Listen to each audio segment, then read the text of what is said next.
Hello, everyone. This is Alex Stamos of the Stanford Internet Observatory. Thank you for joining us today. I am here with my colleague, Vanessa Molter, Hi.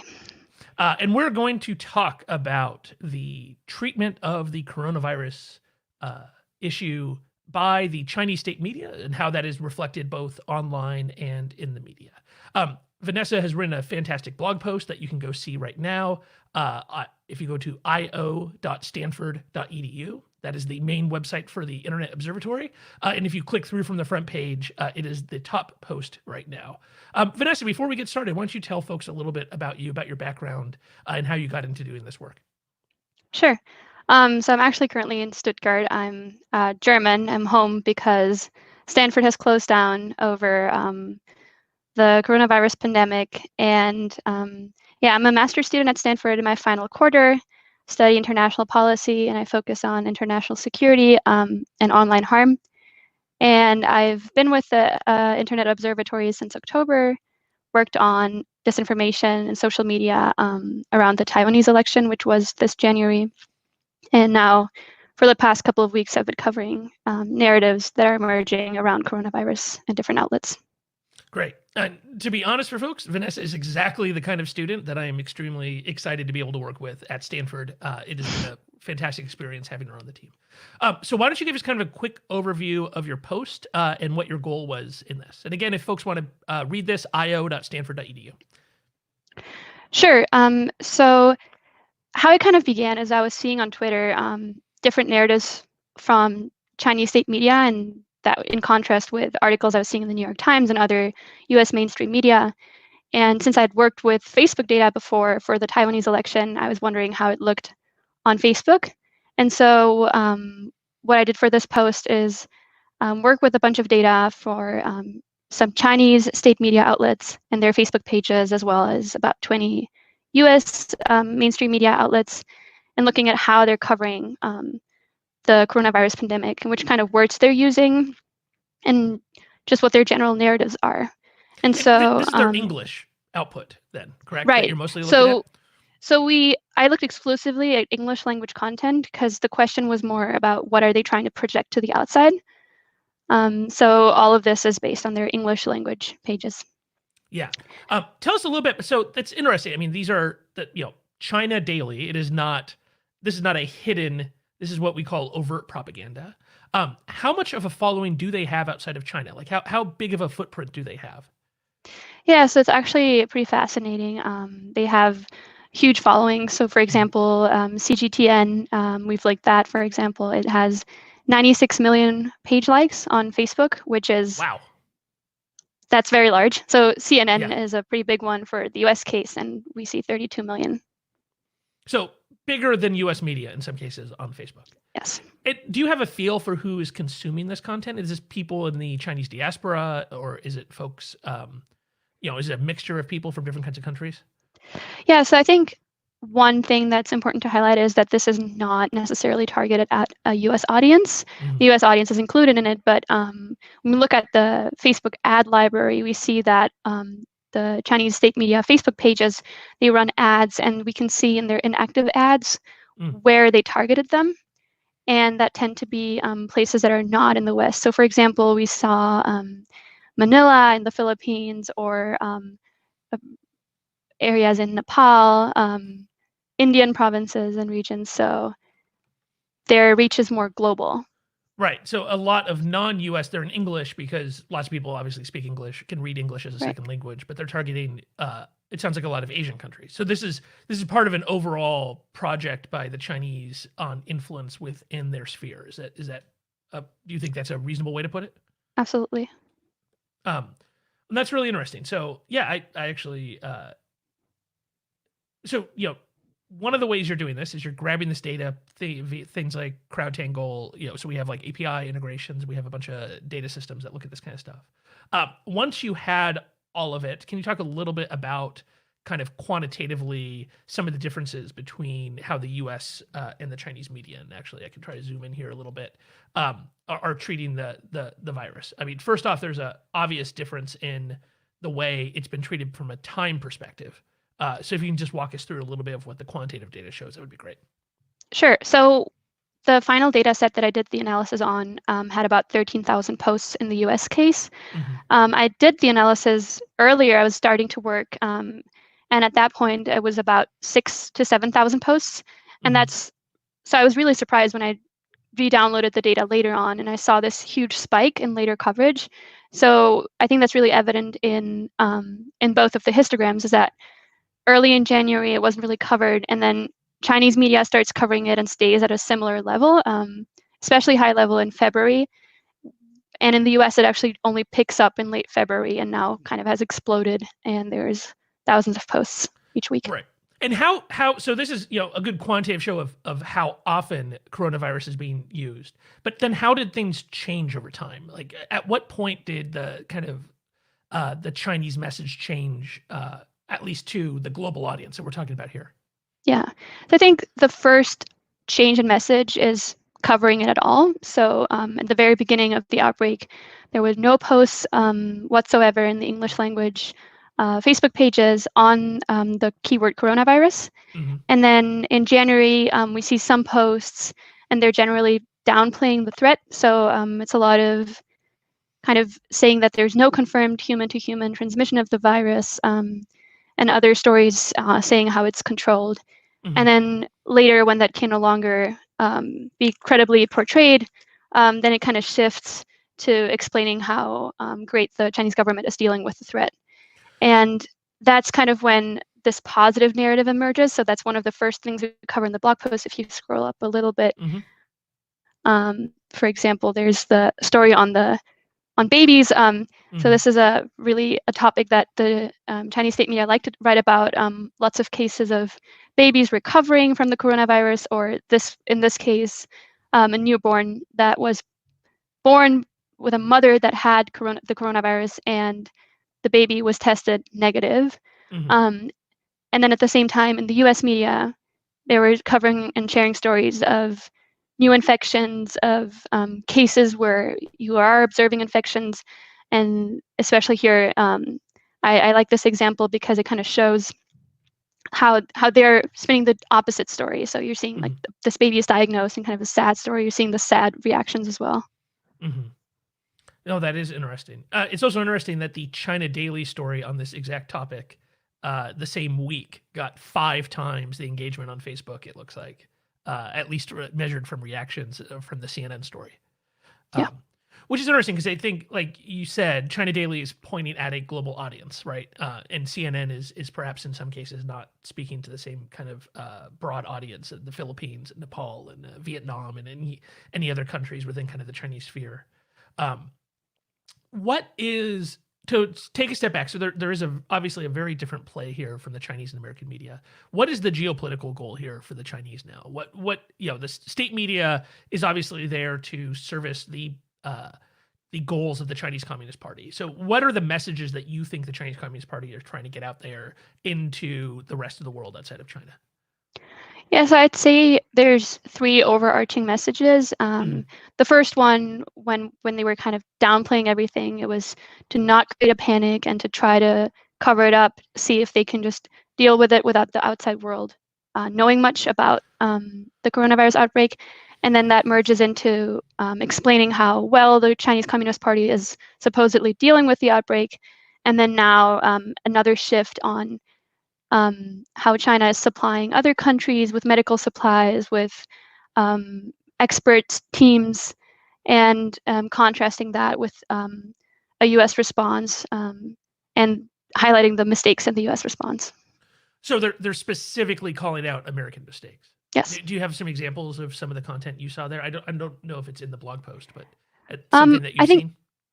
So a lot of content is on kind of deflecting blame. So what we're seeing in the US case is a lot of, one side of the media spectrum likes to cite China as the reason that we have this global pandemic now, and the reason that cases are rising so much in the United States.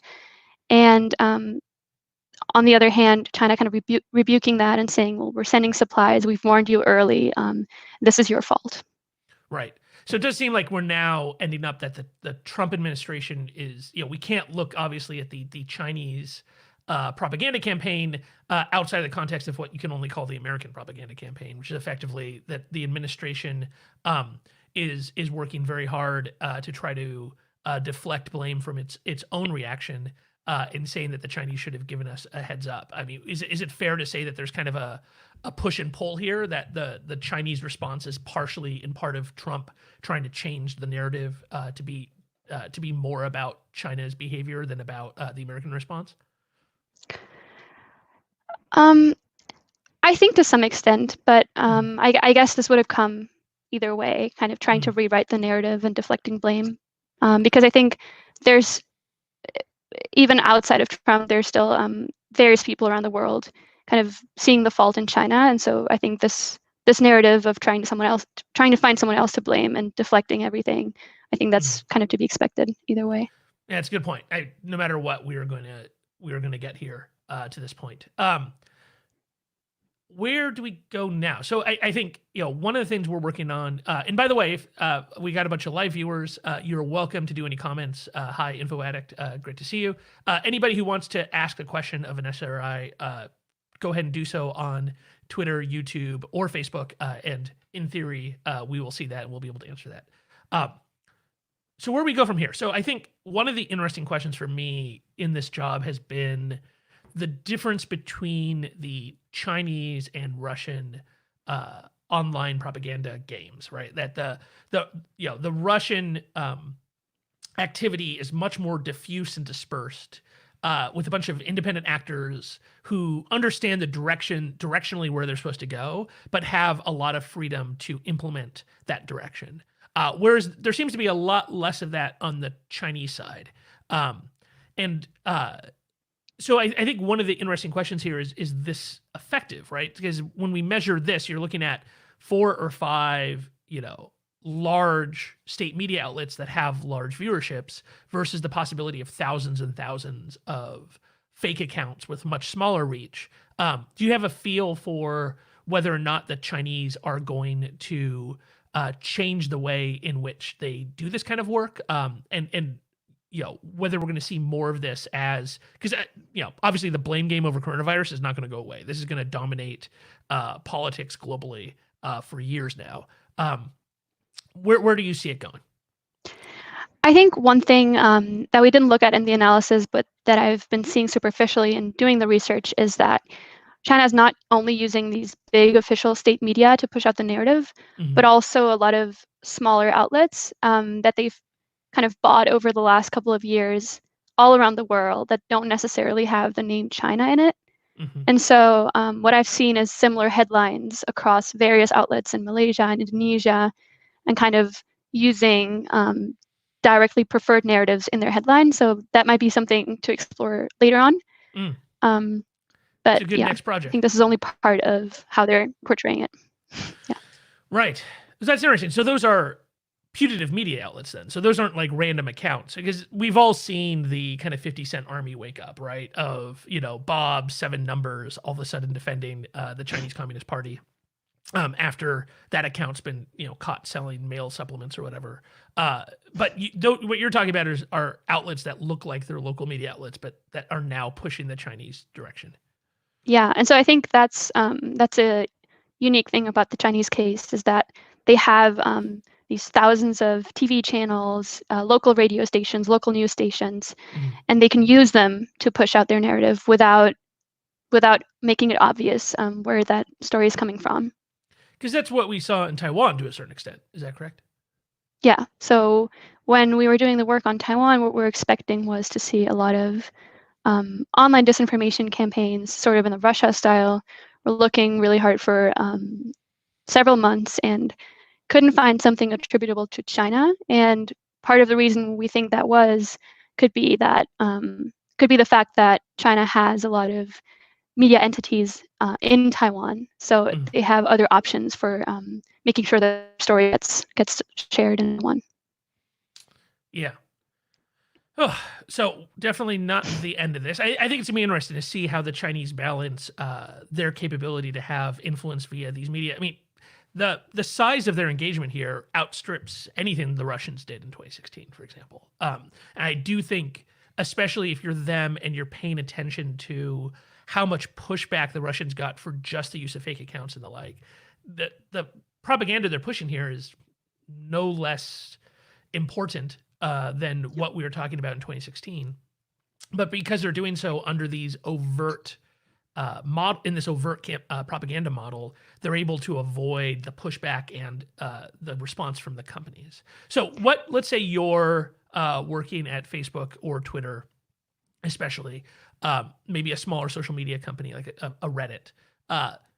What do you think are some reasonable policy responses to this, right? Because this is not the same kind of policy response that we can have in the Russian campaign, where it's about fake accounts. It's about finding coordinated activity across actors who are pretending who they are. What are some of your thoughts on that? Yeah, so I think one thing that has been pointed out in the last couple of weeks especially is that in the Chinese case, especially on Twitter, there's a lot of blue check accounts pushing really brazen conspiracy theories, and then blocking popular China scholars who would criticize them on that. And they tend to have really large followings. So some accounts have like hundreds of thousands of followers, and they're able to use a platform that's banned in China to say the United States military caused the coronavirus pandemic. And so I think maybe a first step would be to not allow them to block their critics on a US platform. But I think the platforms have to really think hard about if they want to allow such campaigns on their platforms really overtly, and kind of with a blue check mark even give that some sort of credibility. Yeah, so I'm going to go further. I'm at the position now, so all of the companies have been working on labeling options of trying to have like a classification scheme of what it means to be state media, right? Because it is actually a complicated definition of what it means to be a state. Like, how deeply ingrained is one of these media outlets into the state? Perhaps in the China situation, it's less complicated than, say, in Russia, where you have like Sputnik and Russia Today, where their relationship to the state might be a little more complicated. I'm going to go a little further. From my perspective, I believe that if a social media platform is blocked in a country, then that country does not get to have state media on it. Like, if I was Facebook or Twitter and coming up with that list, that they need to have the list of these are state media organs, and they match that to the list of countries where we're blocked, and when there's a match between those, that those people get kicked off. Because I do think it is not appropriate for these countries to block off the ability from their own citizens to get any to be able to get any alternative views, and then to be able to use the amplification that's provided to the platform to spread their propaganda around the world. But that's just my position. It's a tough one because, while the companies are blocked there, what's an interesting thing is that the Twitters and the Facebook still make a decent amount of revenue because Chinese companies like Alibaba, Baidu, a variety of different Chinese companies advertise on the platforms to the Chinese diaspora, as well as to the English and other people speaking other languages. They are multinationals. And so they make a decent amount of revenue out of China, even though they're blocked. They can't make the revenue directly from those users. You don't have to endorse my position, but I'm going to take a little more radical position because it does feel like we've gone into a place where this is like a trade issue, right? Where if you have a country that is severely restricting your access to the market, you can respond with tariffs and the like, that we're in the same place where the Chinese are restricting access to the market of free information in the West. Therefore, we should not allow them access to our market for their propaganda. I'll give you a second to respond, but you don't have to endorse since I'm putting you on the spot here. I mean, I think that's a valid position to have. Even in between, there's another step that platforms could take, is just to ban state media propaganda and paid advertisements on their platforms. So, I mean, China Daily, CGTN, they're all running ads on Facebook, and we can see that in the Facebook ad library. And Twitter did something last year where they banned all state media advertisement after getting a lot of pushback from people that were seeing Chinese state media tweets promoted to them, bashing the Hong Kong protesters after those people had tweeted sympathetically to the Hong Kong protesters. Yeah, so here we are looking. These are active ads from China Daily right now. Looks like, I mean, mostly kind of, cute cats and the like. So this looks like it's mostly about general, hey, China is a friendly place. Please subscribe. Man, 88 million likes on the China Daily page. That's pretty impressive. But yes, for folks who don't know, you can go to facebook.com/ads/library, and then you can put in the name of any advertiser, and you can find the advertisements that they're running. But I think you're right. It would be a totally reasonable thing for Facebook to follow Twitter and to ban all of these ads. That if you're part of state media, that you can exist. I would go as far to ban their content, but like banning their ads would be a good first step. Cool. Anything I've missed, Vanessa? Anything else you want to cover?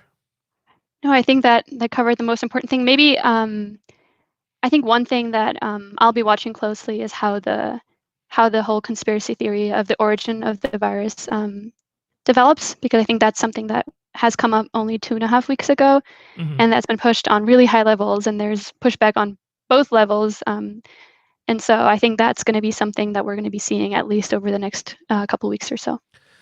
And not only a Chinese, right? We've got Tom Cotton and some other highly placed Americans. So the sun's going down there. Your lighting has changed significantly in Germany. But I'm going to give you one more chance, just because you are going to be graduating into what might be the worst time to graduate to find a job in the history of, at least in the last couple dozen. So what are your plans after graduating? You're graduating this in June. What kind of jobs are you looking for? This is your chance to sell yourself.